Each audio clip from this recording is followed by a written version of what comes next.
D'abord, la lecture du communiqué du Conseil des ministres de ce mercredi, communiqué lu ce soir par Habibou Mbaye. Bonsoir Habibou. Bonsoir Adama Anouchkaba. Le chef de l'État, son Excellence, M. Bassirou Diomaye Diakhar Faye, a présidé mercredi 11 décembre 2024 la réunion hebdomadaire du Conseil des ministres au Palais de la République. À l'entame de sa communication, le président de la République est revenu sur la journée des droits de l'homme que la communauté internationale a célébrée hier, 10 décembre 2024, pour ensuite évoquer la question du renforcement de l'état de droit au Sénégal et la politique nationale de promotion et de protection des droits humains. Il a ainsi rappelé l'attachement particulier du Sénégal à l'état de droit et au respect permanent des droits humains et leur protection. C'est tout le sens de l'organisation le 28 mai 2024 des assises de la justice dont les recommandations sont en cours d'application selon un calendrier maîtrisé. Il a en outre souligné l'avancée significative et qualitative notée cette année dans la mise en œuvre de la politique de promotion des droits humains avec le renforcement du cadre institutionnel par la promulgation le 18 septembre 2024 de la loi numéro 2024-14 portant création de la Commission nationale des droits de l'homme dont les membres seront nommés après un appel à candidature. À cet effet, il a instruit le ministre de la Justice, garde des Sceaux, de prendre toutes les dispositions requises en vue de finaliser le processus de recrutement et de nomination des nouveaux membres de la Commission nationale des droits de l'homme avant le 31 janvier 2025. Il a par ailleurs indiqué au ministre des Finances et du Budget la nécessité de renforcer les ressources budgétaires de la nouvelle commission qui, dès à présent, doit élaborer pour les 5 prochaines années un plan stratégique de développement conforme à la vision d'un Sénégal souverain, juste et prospère. Il a demandé au Premier ministre d'assurer le suivi et la supervision de toutes les actions gouvernementales visant l'amélioration continue du statut du Sénégal dans le classement international des organismes des droits de l'homme et de veiller à l'enseignement obligatoire des modules sur la promotion et la protection des droits humains dans les systèmes scolaires et universitaires, ainsi que dans les différentes écoles nationales de formation. Le chef de l'État a abordé la question de la refondation urgente de la politique de promotion de l'emploi des jeunes qui demeure une priorité nationale au regard de l'extrême jeunesse de la population du Sénégal et du taux de chômage très élevé chez les jeunes. Il a invité le Premier ministre à finaliser l'évaluation de toutes les initiatives, de tous les programmes, projets et dispositifs publics de promotion de l'employabilité et de l'emploi des jeunes, ANPEJ, DER-FJ, 3FPT, Réundaouni, domaine agricole communautaire, DAC, formation école-entreprise, F2E, AGETIP, FERA. Il a également demandé au Premier ministre d'engager avec les ministres et structures de l'État concernés, le secteur privé national et les centrales syndicales, l'élaboration consensuelle et la mise en œuvre pragmatique d'une stratégie nationale innovante d'insertion professionnelle et d'emploi des jeunes. Le président de la République a réaffirmé son attachement profond au renforcement de la territorialisation des politiques de formation professionnelle et technique en cohérence avec la charte universitaire et les instituts supérieurs d'enseignement professionnel ISEP, la mise en place des 8 pôles de développement, la définition et le déploiement des filières prioritaires du référentiel de politique économique et sociale. Il a dès lors souligné l'impératif de renforcer la formation professionnelle et technique à travers la diversification, l'actualisation et l'adaptation des offres de formation et en insistant dès le collège sur la préparation à l'orientation professionnelle des élèves. Il s'agit aussi et surtout d'accélérer les projets de réalisation de centres de formation professionnelle départementaux et d'opérationnalisation de mécanismes d'apprentissage adaptés à l'insertion de jeunes prématurément sortis du système éducatif. Le chef de l'État a par ailleurs indiqué au Premier ministre l'impératif de réorienter les politiques et dispositifs d'encadrement, de financement, de promotion de l'entrepreneuriat et de l'auto-emploi des jeunes, soutenus par un système d'information fiable et un suivi efficace. Dans la même lancée, il a souligné l'urgence d'une redéfinition des objectifs et des règles d'établissement des contrats aidés dans le cadre de la Convention nationale État-employeur CNEE, instrument qui doit davantage cibler des secteurs fortement créateurs d'emplois. Il a aussi rappelé au ministre en charge du Travail et de l'Emploi sa directive relative à la bonne préparation de la tenue avant fin avril 2025 de la 3e conférence sociale sous le thème de l'employabilité et l'emploi des jeunes. Abordant la problématique de la maîtrise stratégique du capital humain dans le système éducatif, le président de la République a constaté que plusieurs écoles publiques, collèges et lycées du Sénégal connaissent un déficit criard d'enseignants. Cette situation, qui s'aggrave d'année en année, est fortement liée à l'évolution exceptionnelle de la démographie scolaire et à une mauvaise gestion prévisionnelle des flux d'élèves, des emplois et des compétences dans le secteur éducatif. Il a par conséquent demandé au ministre de l'Éducation nationale, au ministre de la Formation professionnelle et technique et au ministre des Finances et du Budget de finaliser dans les meilleurs délais, sous la supervision du Premier ministre, un programme spécial de recrutement d'enseignants sur 3 ans, 2025, 2026, 2027, selon les spécialités et matières prioritaires ciblées. Il a en outre invité le Premier ministre à accélérer la mise en œuvre du programme d'urgence de résorption des abris provisoires avec la mise à contribution des forces armées, notamment du génie militaire, dans l'exécution diligente des travaux. Au chapitre de son agenda diplomatique, le chef de l'État est revenu sur ses visites de travail effectuées respectivement à Abu Dhabi et au Qatar. Il a participé au forum de Doha. Pour Abu Dhabi et Doha, il a été retenu d'œuvrer à hisser la coopération à un niveau plus élevé. Le président de la République est aussi revenu sur sa visite à Nouakchott, en République islamique de Mauritanie, pour participer à la conférence africaine sur l'éducation, la jeunesse et l'employabilité des jeunes. Dans sa communication, le Premier ministre a relevé l'importance capitale que revêt l'évaluation de la disponibilité des ressources humaines de qualité dans l'administration publique pour la mise en œuvre de l'agenda national de transformation Sénégal 2050.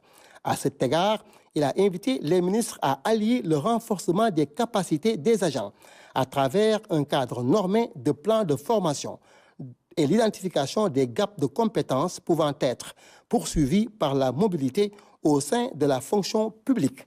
Évoquant les prochains débats budgétaires à l'Assemblée nationale, le Premier ministre a rappelé les principes directeurs qui ont présidé à l'élaboration de la loi de finances 2025, centrée sur la rationalisation des dépenses d'investissement et courantes, ainsi que sur des efforts de relèvement des recettes, au regard de la situation de référence des finances publiques ressorties des audits.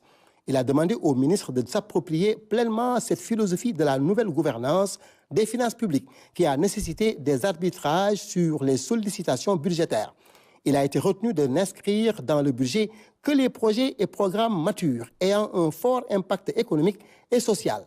Par ailleurs, conformément aux instructions de M. le Président de la République, il a demandé au ministre des Finances et du Budget et à tous les autres ministres, au titre notamment des structures rattachées à leur département ministériel respectif, de faire prendre les dispositions appropriées par leurs services compétents en vue de veiller strictement au règlement à date échue des salaires, bourses d'études et primes diverses dues par l'État.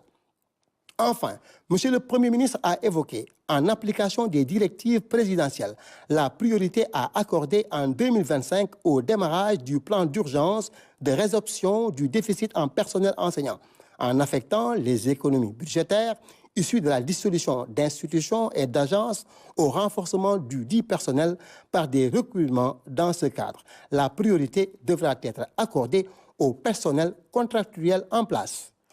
Au titre des communications des ministres. Le ministre de l'Énergie, du Pétrole et des Mines a fait une communication sur l'audit des titres miniers réalisé par son département. Le ministre de l'Environnement et de la Transition écologique a fait le point sur les conférences des parties COP sur la biodiversité COP16, les changements climatiques COP29 et la désertification COP16. Le ministre de l'Agriculture, de la Souveraineté alimentaire et de l'Élevage a fait une communication sur la situation de la campagne de commercialisation de l'arachide 2024, les rendements de l'arachide et la campagne horticole. Au titre des textes législatifs et réglementaires.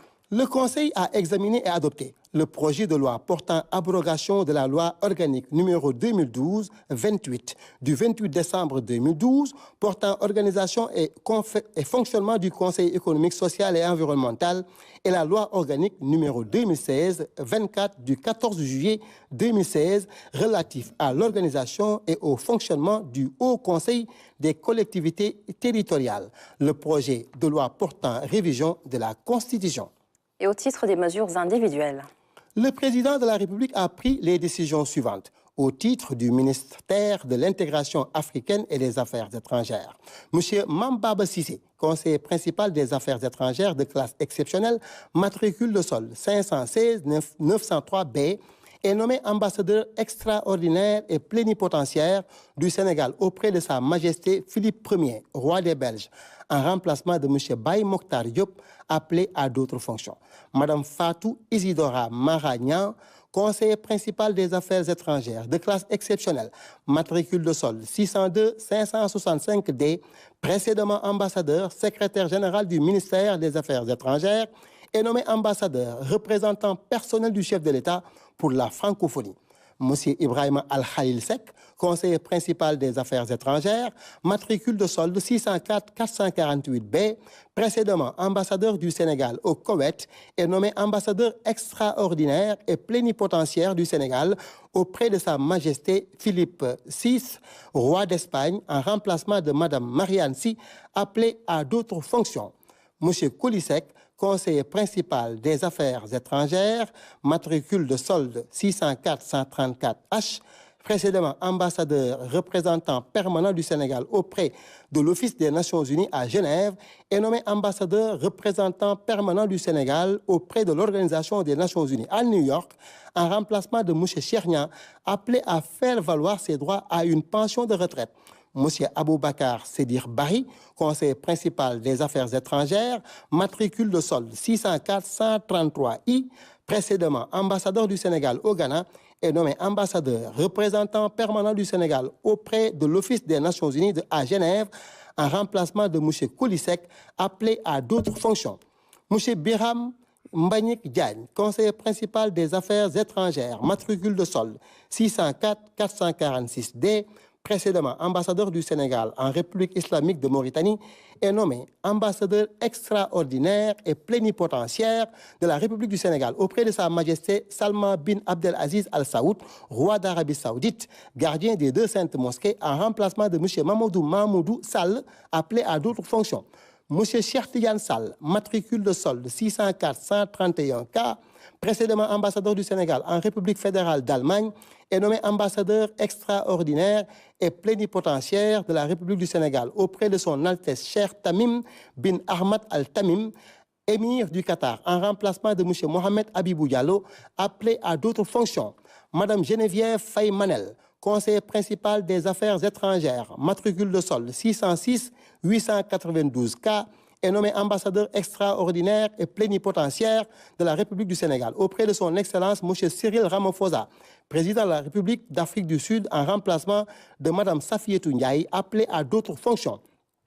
Mme Marie Nyama Bassen, conseiller principal des Affaires étrangères, matricule de solde 611-459B, précédemment ministre conseiller à l'ambassade du Sénégal en Italie, est nommé ambassadeur extraordinaire et plénipotentiaire de la République du Sénégal auprès de son Excellence M. Luiz Inácio Lula da Silva, président de la République fédérative du Brésil, en remplacement de Mme Aminata Fall Cissé, appelée à d'autres fonctions. M. Hassan Sougou, conseiller principal des Affaires étrangères, matricule de solde 603-336C, précédemment ministre conseiller à l'ambassade du Sénégal à Paris, est nommé ambassadeur extraordinaire et plénipotentiaire de la République du Sénégal auprès de son Altesse Nawaf Al-Hamad Al-Jaber Al-Sabah, émir du Koweït, en remplacement de M. Ibrahim Al-Khalil Sek, appelé à d'autres fonctions. M. Isidore Marcel Sen, conseiller principal des Affaires étrangères, matricule de solde 624-526A, précédemment ministre conseiller à l'ambassade du Sénégal à Washington, est nommé ambassadeur extraordinaire et plénipotentiaire de la République du Sénégal auprès de Sa Sainteté le Pape François, en remplacement de M. Martin Pascal Tine, appelé à d'autres fonctions.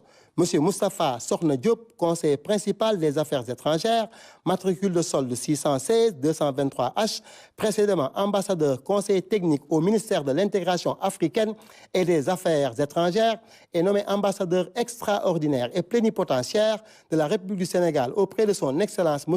Recep Tayyip Erdogan, président de la République de Turquie, en remplacement du général Cheikh Gueye, appelé à d'autres fonctions. M. Pierre Mad Faye, conseiller principal des affaires étrangères, matricule de solde 624-511C, ambassadeur, directeur des organisations internationales et de la mondialisation, est nommé ambassadeur délégué permanent auprès de l'Organisation des Nations Unies pour l'éducation, la science et la culture, UNESCO, en remplacement de M. Souleymane Jules Diop, appelé à d'autres fonctions. M. Aaron Sissé, chancelier des affaires étrangères, de classe exceptionnelle, matricule de solde 506-348D, est nommé consul général du Sénégal à Djeddah, en remplacement de M. Cheikhouna Mbaké, appelé à d'autres fonctions. M. Salifou Diadiou, chancelier principal des affaires étrangères, matricule de solde 602-521D, est nommé consul du Sénégal à Naples, en remplacement de M. Idrissa Bensen, appelé à d'autres fonctions. M. Momar Anta Cissé, chancelier principal des affaires étrangères, matricule de solde 616-051O, est nommé consul général du Sénégal à Casablanca, en remplacement de M. Youssou Diop, appelé à d'autres fonctions. M. Mamadou Lo, chancelier principal des affaires étrangères, matricule de solde 616-055K, est nommé consul général du Sénégal à Madrid, en remplacement de M. Mamadou Moustapha Loum, appelé à d'autres fonctions. M. Lamine Kambaye, chancelier principal des affaires étrangères, matricule de solde 620-657D, est nommé consul général du Sénégal à Barcelone, en remplacement de M. Aliou Diao, appelé à d'autres fonctions. Le ministre de la Formation professionnelle et technique, porte-parole du gouvernement, Amadou Moustapha Ndiek Saleh. Merci beaucoup, Habibou Mbaye, pour la lecture du communiqué du Conseil des ministres de ce mercredi. Et c'est le